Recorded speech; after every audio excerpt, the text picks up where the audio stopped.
To insert SIM card in Google Pixel 9, first we need to get the SIM ejector tool, and this is found inside of the box in this leaflet here. So we're going to look for the bottom of the Google Pixel 9. We have the charging port, and then we have this outline in a hole. This is our SIM card tray. And so what we're going to do is we will insert the thin end of the SIM ejector tool into the tray, and then we'll push down and release once the SIM card tray has partially ejected from the phone.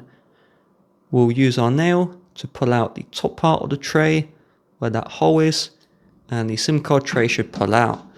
The SIM card tray is a single SIM card slot. There is no micro SD card slot.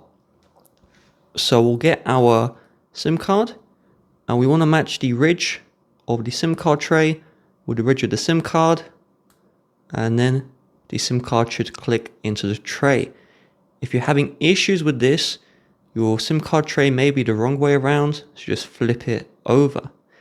And then we will look for the hole of the SIM card tray, and we'll match it with the hole in the phone, and then we'll just push the SIM card back in like this. If you're having issues with your SIM card being recognized, then this yellow contact here may need a clean, so get your t-shirt, microfiber cloth, give this part a nice rub and clean, and then put the SIM card back in. That should solve the problem.